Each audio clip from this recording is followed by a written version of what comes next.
সুপ্রিয় শিক্ষার্থীবৃন্দ, আজকে তোমরা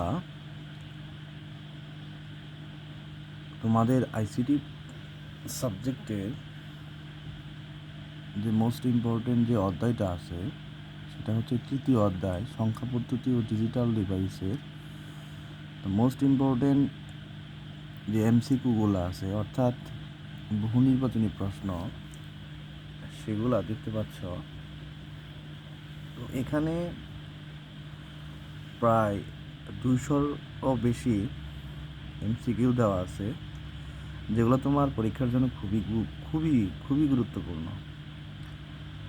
তো এখানে যে এমসিকিউগুলো দেওয়া আছে এগুলো অনেকবার বোর্ডে বা অন্যান্য স্কুলে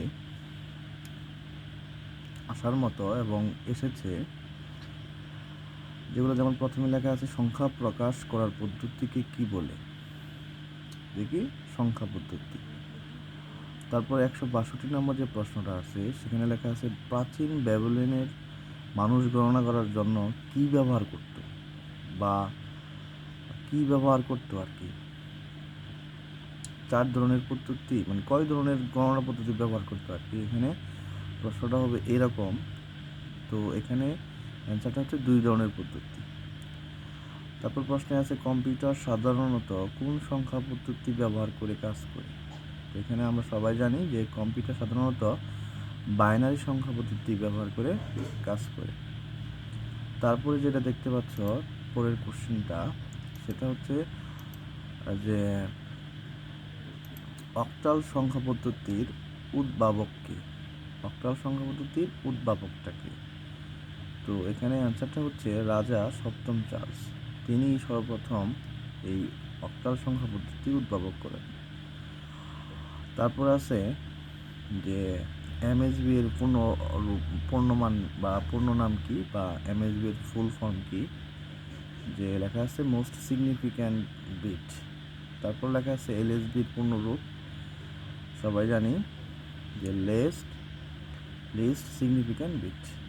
তারপরে প্রশ্নটা হচ্ছে বাইনারি ডিজিটকে সংক্ষেপে কি বলে? সংক্ষেপ কি বলে? বাইট বলা হয়।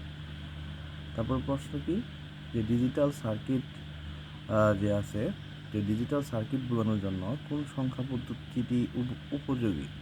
সেটা হচ্ছে বাইনারি। তারপর লেখা আছে ডিজিটাল সার্কিট বোঝানোর জন্য কোন সংখ্যা পদ্ধতি উপযোগী? কি? বাইনারি। এটাও কি? বাইনারি।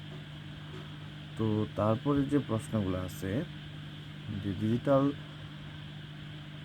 তারপরের প্রশ্নটা আমরা যদি এই পেজে যাই তো বলা হয়েছে হেক্সাডেসিমালে 9-এর পরের সংখ্যা কত।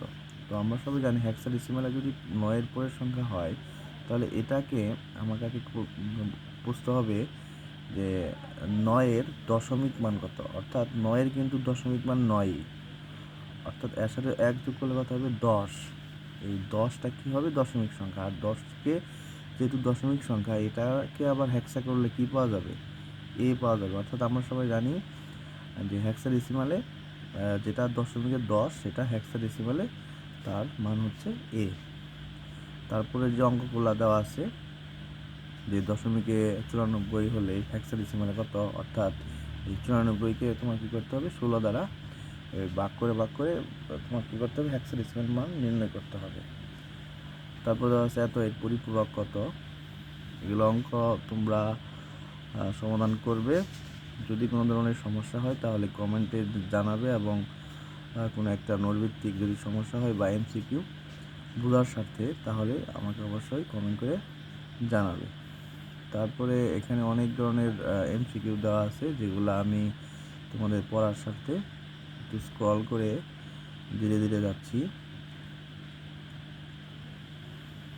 তারপরে যে এমসিকিউগুলো আছে 180 নম্বর, বুলিয়ান রাশিমালায় কোন অপারেশন বেশি অগ্রাধিকার পায়? এখানে বলছে বুলিয়ান রাশিমালায় কোন অপারেশন বেশি অগ্রাধিকার পায়। এখানে কোনটা হবে? নট গেট হবে। তারপর বলছে বুলিয়ান আলজেব্রায় যোগ ও গুণের নিয়মগুলোকে কি বলে? বুলিয়ান স্বতঃসিদ্ধ। তারপর বলা হয়েছে ডি মর্গানের উপপাদ্য অনুযায়ী পায়, মানে সূত্রটা কোনটা?